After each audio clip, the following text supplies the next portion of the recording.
तो नमस्कार प्रणाम भोजपुरिया भैया लोग और सब बताएं कैसे बानी रुआ सब है। उम्मीद करता नहीं रुआ सब ठीक ठाक हो खब भैया और हमहू ठीक बानी।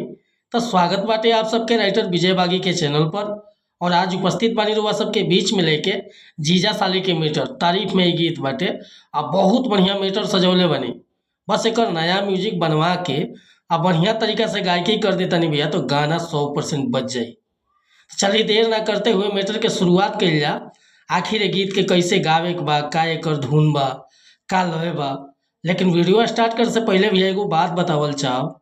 रउआ अगर नया सिंगर बानी आ सिंगिंग में इंटरेस्ट बा, अच्छा मैटर के तलाश में भटकतनी, सही ढंग के गीत नहीं मिलत, बढ़िया तुकबंदी नहीं मिलत, चाहे मन पसंद के मैटर नहीं मिलत, तो भैया अगर हमारा चैनल पर आ गए बानी एकदम निश्चिंत रही, निराश भइला की जरूरत नहीं है। रउआ जैसन भी मीटर चाहत हो खब लिखवावे के बड़े भैया बिल्कुल उचित चार्ज पर हुआ कि फुल सॉन्ग व्हाट्सएप के जरिए मिल जाए। काहे कि भैया हम हर तरह के गाना राइट करेला, हिंदी में भी, भोजपुरी में भी, ट्रैक पर भी और नया सॉन्ग भी। रुआ कैसन को मीटर लिखवाओ होखे, जैसे sad song, love song, orchestra song, धोबी गीत, पूर्वी गीत, चाहे रोमांटिक गीत, भक्ति भजन, हर तरह के मीटर लिखवाओ खतरा भैया संपर्क कर सकिले। डिस्क्रिप्शन में नंबर दे दिले बानी। और कहल चाह कि चैनल पर अगर पहली बार आइल बानी तो चैनल के सब्सक्राइब कर ली, बेल आइकन प्रेस कर ली। हर रोज रुआ के नया नया मीटर सुने के, देखे के और गावे के मिलत रही भैया। आज के मीटर देखी कैसे गाँव के बाटे।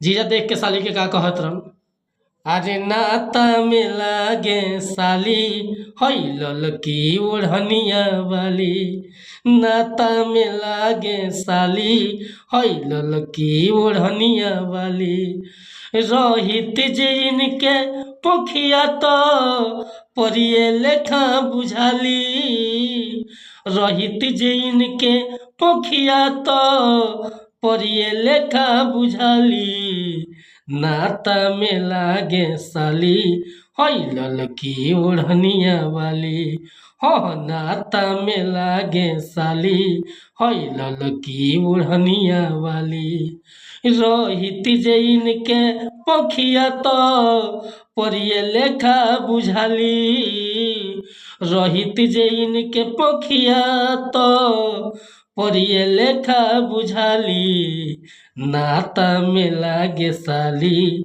हई ललकी ओढ़निया वाली, एहू नाता में लागे साली हई ललकी ओढ़निया वाली।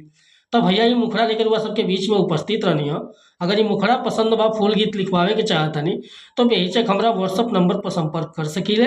व्हाट्सअप के नंबर बा 8874473128। कोनो प्रकार के मीटर लिखवाओ होके चाहे नया म्यूजिक बनवाओ होके बेहिचक रुआ संपर्क कर सकीले भैया। और वीडियो अच्छा लगल तो एगो लाइक करब, कमेंट करब, और चैनल पर अगर पहली बार आए लोग तो चैनल के सब्सक्राइब कर ले। मिला तानी फिर से अगला वीडियो में कुछ नया गाना के साथ, तब तक अनुमति चाहता नहीं। नमस्कार प्रणाम धन्यवाद भैया। जय हिंद, जय भारत, जय भोजपुरी समाज।